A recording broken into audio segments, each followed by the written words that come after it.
Stratoniens, j'espère que vous allez tous super bien. Donc aujourd'hui, on se retrouve pour une vidéo comme d'habitude. Donc pour ce faire, aujourd'hui, on ira voir notre Bitcoin, Ethereum et ensuite j'ai fait une liste d'alt comme d'habitude. J'ai 3 alts qui m'a été demandé, donc Rune, VET et Energy.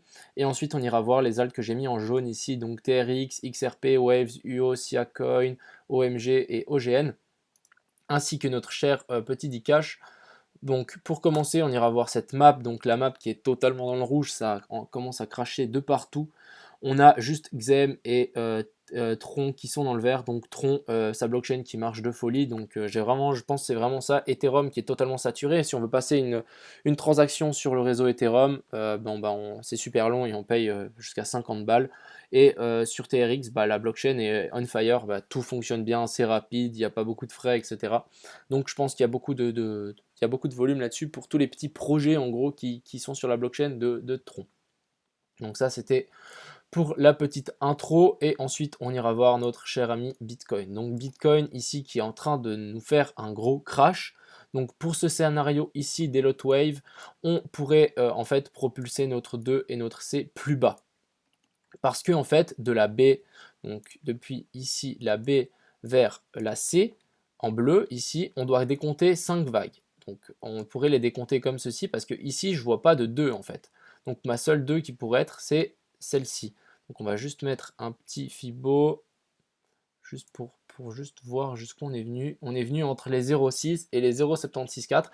Donc potentiel 2 ici. Donc on va juste mettre cette vague. Donc bonne question, on va la mettre là. Ensuite ici notre 2, 3, 4 et 5. Mince, qu'est-ce que j'ai fait? Ah,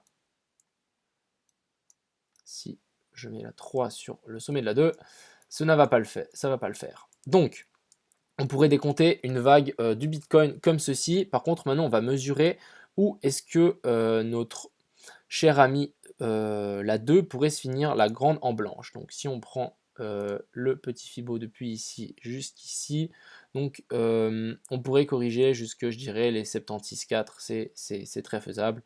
Donc revenir sur les 9700, pourquoi pas même pousser un peu plus bas vers les 9600, revenir sur ces derniers sommets ici, et combler le gap des CME qui se trouve ici, si je ne dis pas de bêtises.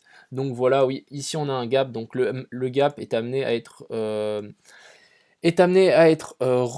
comblé 8 fois sur 10 si je dis pas de bêtises, donc pourquoi pas venir le combler et ensuite partir. Donc il y a beaucoup de gens qui attendent ça, on peut potentiellement y revenir, en plus on reviendrait sur ces plus hauts, mais souvent le cours aime bien faire d'autres choses, donc il pourrait très bien repartir pile sur les 10 500, bon même si on est revenu chercher les 10 600, pourquoi pas partir sur les 10 500 et bloquer tous les gens qui attendent d'acheter ici, parce que ici à mon avis il y a déjà des gens qui achètent en masse, donc vous voyez déjà la mèche ici. Ça veut dire qu'il y a des acheteurs qui sont au rendez-vous. Donc on va continuer sur notre petit décompte ici. Donc pour trouver cette C ici, on peut aussi faire un petit Fibo. Alors mon Fibo d'extension, on va sur la racine, le bas de la A et au sommet de la B. Donc on serait ramené à retracer souvent entre les 161,8 si ce n'est pas moins. Plus c'est rare. Donc on va mettre notre C ici, donc à 9800. Et maintenant, on va regarder notre A, B, notre 1, 2, 3, 4, 5. Donc on va prendre Fibo d'extension, on va sur la racine, bas de la 1, sommet de la 2. Et donc maintenant, ce que j'aime pas du tout, c'est ce qu'on voit ici. Donc qu'est-ce qu'on voit? On voit que la moyenne d'une 3, le pourcentage le plus commun dans les Fibos, ce serait revenir ici sur les 161,8 et donc on pourrait limite refaire une 5 un peu tronquée, quelque chose comme ça nous ferait un petit W, pourquoi pas une divergence. Donc ça c'est le premier potentiel. Deuxième potentiel, c'est que notre 3, on l'a déjà trouvé ici sur les 100 de Fibonacci, ce qui est très rare, c'est une 3 extrêmement faible. Donc pour l'instant on ne va pas se précipiter, pourquoi pas faire un 4 ici, revenir sur ces derniers plus bas. Donc on va juste mettre un petit Fibo. C'est totalement de la spéculation là. Pourquoi pas revenir, voilà, j'ai dit sur les derniers plus bas, faire un test et ensuite voir une 5 plus puissante pour aller chercher ici les plus bas. Donc on va mettre notre petit Fibo d'extension depuis ici Non, si je dis pas de bêtises, vu que la 3 va pas chercher plus de les 161,8, pour calculer une 5, on doit aller sur le sommet de la 3 et bas de la 4. Et ici, on pourrait revenir sur les 0,78,6 ou les 100, donc revenir quelque chose encore plus bas jusque ici. Pourquoi pas en plus revenir, si je mets en weekly, revenir faire un test de cette trendline ici en rouge, qui pourrait être très très sain pour le Bitcoin. Donc vous voyez ici cette trendline en rouge et notre 5 qui se finirait pile dessus au 100 de Fibo. Quelque chose de vachement propre et en plus on reviendrait sur le haut de ces bougies. Donc gardez à l'esprit qu'on peut descendre ici jusqu'à 9300, même 9400 pour ce scénario ici. Donc j'espère que vous avez tous compris ici quel était ce plan. Donc ça c'est le plan, le premier plan. Donc on va supprimer ça et on va laisser nos targets comme ceci. Au moins ici on sait qu'on a une zone de confluence entre les 9900 et les 9300. Ensuite, ça c'était le premier scénario. Deuxième scénario, on serait déjà, en fait ça rejoint l'autre scénario. Donc ici on serait dans une 1, 2, 3, 4, 5. Parce que ici on aurait fini notre 5 en tronqué, donc plus bas que notre 3. Donc ce qu'on peut imaginer c'est qu'on trouve notre sommet de la 1 ici. Ah ben non, c'est pas la même chose parce qu'on aurait notre sommet de la 1 ici dans l'autre. Donc on pourrait retirer un petit Fibo comme ceci et notre 2 pourrait revenir. En fait, donc on va juste zoomer un petit peu. On pourrait revenir ici presque sur les 11 350. Pourquoi je dis ce chiffre? Parce que on a ici notre EMA 200 qui va sans doute venir et on pourra sans doute venir on pourra se taper contre et ensuite repartir et en plus rentrer dans la zone des 0,5 et les 0,618 pour enclencher notre 3, 4 et 5. Donc on va juste spéculer notre fameuse 3. Donc hop hop hop, petit Fibo d'extension, on va sur la racine, on va sur le bas de la 1, sommet de la 2, spéculé, hein, j'y vais un peu au pif, on va dire qu'on revient pile à 0,5. Et notre 3, on pourrait revenir ici sur les 9000 tourons. Sur les 9000 tourons, donc à noter. Donc je ne vais pas spéculer la 4 et la 5 parce que pour l'instant ça ne sert à rien. Mais comme quoi on pourrait revenir ici sur notre fameuse 3. Donc comme ça, ça c'est fait. Je vais juste mettre un petit rectangle ici, juste pour notifier que pourquoi pas revenir dans cette zone pour ensuite repartir plus bas. Donc cette zone, ça sera les 11 337 au 11 500. Si jamais quelqu'un veut ouvrir un short là. Personnellement, je ne vais pas le faire. Je vais être patient. Mais si on y remonte et je vois que ça... Ouais, on verra. Si je vois que ça commence à faiblir, pourquoi pas ouvrir un petit short. Donc voilà, mais il faut toujours pas oublier qu'on est dans un bull run. À mon avis, le bull run est déjà parti, donc attention les ballons. Ensuite, on va juste passer en le Bitcoin en euros. Je voulais juste voir quelque chose. On va enlever ça, on va se mettre en weekly. Donc, imaginons qu'on revienne sur les 9000. Ici, déjà si on revient sur les 9000. Ah, mais je suis en euros. Je suis pas malin, moi. On va juste enlever ça et on revient ici sur les 9000, quelque chose comme ceci.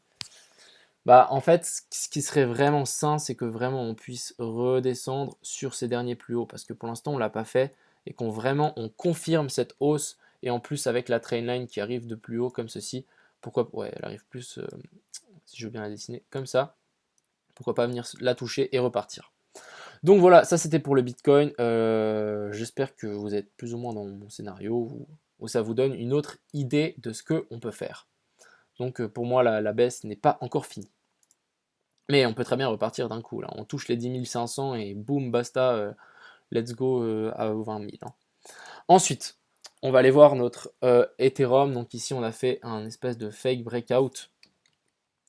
Donc vraiment quelque chose de pas très joli. Donc maintenant, qu'est-ce qu'on peut spéculer? On pourrait spéculer une épaule tête-épaule. Donc quelque chose, on reviendrait se toucher sur cette résistance ici au 3000, pas 3000, 373. Ensuite remonter et ensuite repartir. Donc ça nous ferait une grande tête-épaule. Épaule tête-épaule. Donc ça c'est un scénario à envisager. Donc pour l'instant on pousse vers le bas. À voir quand on va revenir dans cette zone. Pour moi, c'est la prochaine zone sur laquelle on va commencer à faire support. ça sera sur les 373 comme je l'ai dit juste avant. Donc ça c'était pour Ethereum, rien d'autre à se mettre sous la dent si je peux dire. Ouais, même si on lâche cette zone ici, donc prochaine direction ici, ça sera ce sommet ici et ce sommet là. Les prochaines zones de confluence qui pourront arrêter l'Ethereum. Ensuite, on va aller voir notre cher ami Dcash, donc Dcash qui est vraiment influencé par cet Ethereum très saturé. On a fait un super beau jump ici, suite, on avait annoncé qu'on allait se faire lister, donc il y a eu plein d'acheteurs. On s'est fait lister par après, il me semble qu'on s'est fait lister par ici. Et ensuite, on est en train de stagner, donc c'est très très sain. Ici, on pourrait imaginer qu'on peut tirer une trendline qu'on respecte plus ou moins. Et en fait, ce Dcash, il va surtout marcher sur news en ce moment. Prochain listing, je vais essayer de, si je suis au courant, je serai sans doute, mais de vous dire un petit peu avant à la communauté ma communauté de Crypto Millions. Comme ça, vous aurez un peu des tips en avance sur les autres, donc ça peut être très sympa. Pour au moins anticiper un gros pump comme ceci, encore un petit x4, x5, ça peut toujours être sympathique. Donc pour l'instant, il stabilise, on attend de la prochaine news et je peux vous dire qu'il y a pas mal de choses qui vont arriver et ça c'est très très bien. Ensuite, retournons sur TradingView, on va juste passer sur nos alts. Donc Rune. Donc Rune, il a été listé il n'y a pas longtemps sur Binance, donc en weekly, on va passer en daily. Donc on peut voir ici que on a fait un joli W, un bottom, on a fait un beau pump, on est venu consolider, pas retracer, mais on est venu, vous voyez, sur ce dernier plus haut là, on a eu plein de mèches. Et maintenant, on est en train de corriger, et j'ai l'impression qu'on est en train de revenir sur ce dernier plus haut, mais on est même venu le casser. Donc, pourquoi pas même descendre encore plus bas, au moins revenir sur cette EMA 200, et ensuite, pourquoi pas revenir sur cette zone de confluence. On va tirer un petit Fibo depuis le top. Si je trouve bien mon petit Fibo, donc depuis ici à ici, donc ouais, revenir sur cette résistance, ça serait vraiment l'optimal entre ici les 0,5 et les 0,76K. Donc on va mettre un petit rectangle comme ça. On a notre target.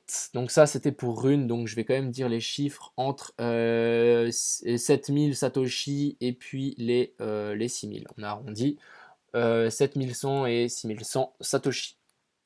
Et observez cette EMA 200 en 4 heures.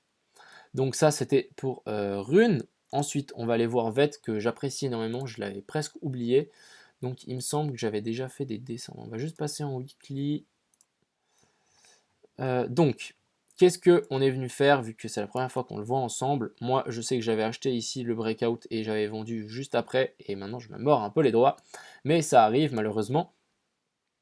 Donc ici on avait fait un énorme W massif, en plus on était revenu faire la neckline sur le dernier support, donc quelque chose de vachement propre. Ici on avait fait de nouveau un autre W sur le support d'avant, donc encore une fois super propre. Et donc maintenant on a eu ce méga pump. Et maintenant on est en train de corriger, donc tout simplement comme j'avais déjà dessiné ici à l'époque. Donc oui, ça fait un bail que je ne suis pas venu sur ce graphique. Tout simplement revenir sur ce dernier plus haut, pour moi ça me semble même nécessaire pour VET qui digère cette hausse très violente. Donc on va juste mettre un petit Fibo, ouais voilà, revenir sur les 0,618 et même revenir sur ces derniers plus hauts en weekly, ça me semble très très sain pour notre cher ami VET.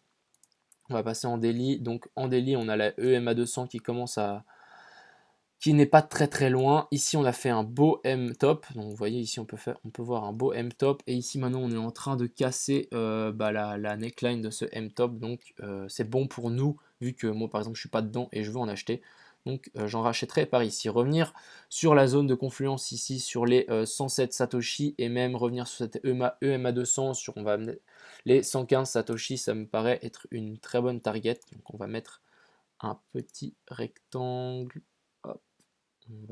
Voilà, un petit rectangle ici entre les 100 Satoshi et les 115 Satoshi. Donc ça c'était pour notre cher ami VET. Laissons-le cracher, attendons tout simplement et chargeons nos comptes de trading, tout simplement. Ensuite, on ira voir énergie, donc on va se remettre dans le bain. Donc énergie, on va passer en weekly. Donc qu'est-ce qu'on peut voir? Tout simplement, c'est pas très compliqué. Ici, on est presque au plus bas, jamais, jamais, je sais pas te dire, il y a all time high et puis le plus bas jamais visité. Donc si on le casse, bon, on pourra vraiment aller très très bas. Donc à première vue, ici, on peut direct voir, bah, c'est une zone à acheter, hein. On arrive sur une résistance qui n'a jamais été plus bas et on l'a touché une fois, deux fois, trois fois. Donc tout simplement, on pourrait acheter les yeux fermés. Mais si on casse vers le plus bas, on pourrait vraiment aller très très bas. Ce qui est aussi intéressant, c'est qu'ici on peut voir un gros rectangle, un gros triangle rectangle. Ici, grosse résistance horizontale. Donc pour moi, sur énergie, point d'achat, tout simplement. Très bon point d'achat ici. Et ce qu'on peut très bien jouer, c'est... on va juste mettre ça. Donc si on achète par exemple ici, on met notre stop. Mettons notre stop ici, juste sur les dernières mèches ici. Donc quelque chose de assez raisonnable comparé à la hausse qu'on pourrait avoir. Et puis même si on vend par exemple le haut de ce triangle, même garder une portion et pousser très très haut. Il y a quand même énormément de marge sur énergie et on peut se faire quand même, je pense, pas mal d'argent. On est sur KuCoin, je vous mets ça à l'attentif, donc on pourrait faire quelque chose comme ceci. Je ne vais pas en acheter car tout simplement je ne vais pas en acheter car je ne suis pas sur KuCoin. Mais très bon point d'achat ici je trouve pour énergie. Donc ça, c'est dit. Ensuite, on va passer sur HOT contre le USDT. Donc qu'est-ce qu'on a fait? Bah, maintenant, on est en train de toucher notre résistance. On a fait quelque chose de super propre, il me semble. On va juste passer en 4 heures. Ouais. Ouais, on est vraiment venu pile poil dessus. On est vraiment venu au Satoshi près. Donc ça, c'est quelque chose de propre. J'apprécie. Maintenant, c'est monté un petit peu haut. Pourquoi pas attendre un double bottom et racheter le bas de ce bottom pour énergie qui est très bien placé. Pas énergie, ce que j'ai dit, pour Holo. Donc on va juste repasser en weekly, donc comme ça on peut bien voir. Donc bon point d'achat sur Holo, je pense qu'on peut de nouveau pousser vachement haut ici, un petit 170%, je pense largement. Link, Link qui nous fait même chose, donc on est revenu sur les points bas de ce M-top. Donc si on vient casser cette résistance ici, pour moi, ça confirme notre M-top, ce que je viens de dire. Et là, on pousserait vers cette résistance ici en weekly. Donc on va passer en weekly. On peut voir qu'ici, on a une belle zone de confluence. On pourrait revenir sur cette zone. Et je voulais juste mettre un Fibo, parce que je voulais juste être curieux. On va le dire. On va passer en weekly. Vous savez quoi? Alors un petit Fibo, je vais vraiment prendre depuis le top jusqu'au plus bas qui est ici. Et donc voilà, si on revient sur cette zone ici des 87 734 Satoshi, bah, ça pourrait nous former une gigantesque, je dis bien vraiment gigantesque, une, deux, et puis bon bah la suite, ça serait quelque chose de juste gigantesque, comme je viens de le dire. Donc moi je vais attendre, soit on achète ici, c'est risqué, soit on patiente et on achète ici les 87 713 Satoshi. Ensuite, on va parler de OGN, donc OGN qui nous fait aussi, il me semble, quelque chose de très sympathique. Donc ouais, la même chose, on est sur cette résistance ici, à voir si elle tient. Si elle ne tient pas, bah, revenons sur cette EMA 200 et sur ces petits W ici, petite zone de confluence. Je vais d'ailleurs tirer un petit rectangle, ouais, je pourrais même le tirer depuis ici. Non, c'est pas ici que je voulais, moi je voulais depuis, ouais, ici. Donc, ici, zone de confluence. Si on venait à lâcher tout ça, pourquoi pas revenir sur cette zone ici, sur ce plus bas. Et voilà. Ensuite, OMG. Donc OMG, on est en train de tout casser vers le bas malheureusement. J'aime pas trop ça. Par contre, ici, on a eu une belle résistance sur cette résistance support sur cette EMA 200. Donc à surveiller si on venait à former un petite zone de stabilisation ici, ça pourrait être très bénéfique. Alors, Sia Coin, donc Sia Coin, quelque chose de très joli. Je pense que si on vient à à venir faire support sur le haut de ce range, j'en achèterai mais plein. Parce que ici, cette pattern, elle me ressemble être étonnement à plein de patterns qui ont explosé. Donc, je vais juste prendre l'exemple de Link. Je sais que c'est plus flagrant contre le Bitcoin, contre le USDT. Mais ici, on peut voir plus ou moins la même chose. On fait un range et ensuite, on fait une espèce de... Et ensuite, to the moon. Donc, j'ai l'impression qu'on pourrait faire la même chose ici sur Siacoin. Donc, si on reviendrait toucher le haut de ce range, donc à 28 Satoshi, pour ensuite j'en achèterai ici pour ensuite éclater cette trendline et décoller. Je pense que ça pourrait aller extrêmement haut et je sais que avec ce genre d'altcoin, on peut exploser tous les records. Donc on va juste mettre un petit hop ici. Donc on pourrait, je serais d'accord qu'on revienne à 0. Et voilà, un petit x5 facilement. Et si c'est pas plus haut, si on n'a pas plus d'historique sur les autres exchanges, donc voilà, j'y reviendrai dessus forcément si on continue à corriger. Ensuite, UOS, donc UOS, on est revenu toucher mais magistralement les 0,382, donc très très propre. Je suis pas rentré parce que je voulais en acheter sur Uniswap, mais bon, les frais c'était trop élevé, donc malheureusement j'ai laissé faire. On va attendre, je vais attendre tout simplement. Je voudrais vraiment voir quelque chose comme ceci et avoir avec la vidéo de Hasher les mouvements que, par exemple, si avec la vidéo de Hasher on commence à décoller, bon bah tant pis. Mais si avec les vidéos de Hasher on commence à faire un W, zone d'accumulation, excusez-moi, j'en achèterai sans réfléchir et si on nous donne les 0,5, bah ce serait magnifique. Pourquoi? Parce que ici on a fait résistance et c'est vraiment pile sur les 0,5. Ensuite, Waves. Donc Waves, ici on est sur une zone, on va juste mettre en 4 heures. Donc même chose, EMA 200 qui a fait très beau support. Et maintenant on maintient, ici on peut vraiment faire un beau rectangle. Donc ici, on maintient cette zone. Donc ce que je voudrais vraiment voir, c'est qu'on maintienne cette EMA 200 plus ce support pour ensuite partir.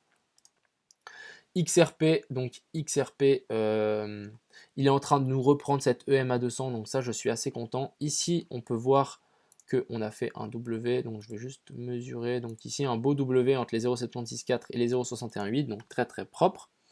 Et on reprend cette EMA 200, donc très très bien aussi, et on est venu juste toucher le dernier plus haut. Donc c'est très bien pour XRP. Ce que je voudrais bien voir maintenant, c'est un beau mouvement de hausse comme on a connu ici, qu'on puisse monter par palier, quoi. On fasse boum, on corrige, boum, on corrige, boum. Et voilà, donc ça c'était pour XRP. Et ensuite on va parler de TRX, donc TRX qui est en train de totalement s'envoler comparé à toutes les autres cryptos, donc même contre le Bitcoin on est à plus 20%. On s'est extirpé contre le Bitcoin de ce range. Ici on avait fait un petit range et maintenant on est en train de tout péter. Pourquoi pas attendre une petite correction sur ces derniers plus hauts ici, ou comme toutes les autres alts, on pourrait voir ici un petit range, je le mettrai ici. Donc un petit range et pourquoi pas être patient, attendre qu'on consolide, on retrace et on repart. Il faut être patient, ne pas FOMO en tout cas actuellement, même si la blockchain de Ethereum, de Tron là est on fire. Ici on revient sur les 4 centimes. Ouais, on est en train de toucher ces derniers tops. Donc on va juste mettre... Et donc ici, on a bel et bien une jolie résistance. À voir si on la passe tout d'un coup. Si on venait à clôturer au-dessus en weekly, donc ça serait très très bénéfique. Si on venait à clôturer au-dessus, j'attendrai un retest de cette zone pour pouvoir repartir. Mais on pourrait très bien se faire rejeter, revenir sur ce dernier plus haut, ici sur les 3 centimes, 2,7 centimes contre le dollar et pour repartir. Donc voilà, j'espère que cette vidéo vous a plu. On a eu un petit peu des lot wave, on a été voir 2-3 alts que vous m'avez été demandé. J'espère qu'elle vous a plu. N'hésitez pas à mettre un like et à vous abonner, ça me ferait toujours autant plaisir. Donc voilà, je vous souhaite une très bonne soirée et ciao tout le monde.